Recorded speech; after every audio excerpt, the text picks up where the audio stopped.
Now that we're finished with the bump map and the color map, really all that's left to do in Photoshop is to make some adjustments to the specular map of our monster.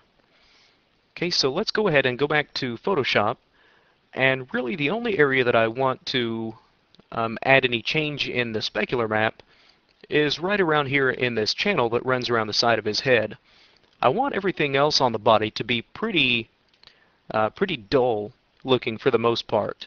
And really this only part that I want to be shiny is right in this channel, because like I said, that's kind of like a membrane. Okay, so let's go ahead and let's just take this channel layer. Let's go ahead and duplicate it. And we'll take this channel copy and we'll drop this into the specular color. Okay, if we go ahead and turn on this specular layer set, this gray layer that we've got right now for the default color, that's determining the overall shininess of everything in our scene. Right now though, that's a little bit too shiny for the rest of the skin. So what I can do, I'm going to go ahead and just select this color and pick a color that's quite a bit darker than that.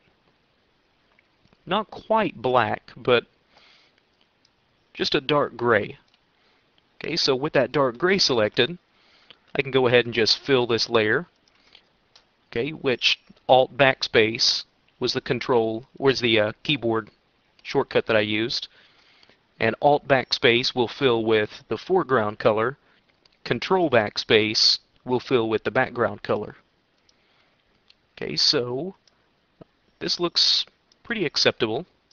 I can go ahead and let's double check this. Okay, I want to make sure again for preview purposes I'll probably need to merge these together. Okay, give that just a second. Let's save everything that we've got here. Okay, and now in Maya, let's go ahead and reload this. Give this just a second to update the textures. Okay, and now let's take a look at what we've got whenever we render this. I'm going to go ahead and orbit around. Okay, now let's see what we've got. What we should now have is a very dull looking text, or a very dull looking color around everything except this one little channel, this membrane that's on the side of his head. That should be fairly shiny. So I'm going to go ahead and pause this and render this real quick.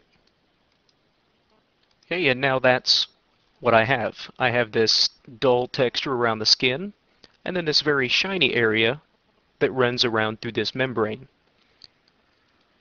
Okay, so in the next video, we'll go ahead and start the process of creating the textures for these horns.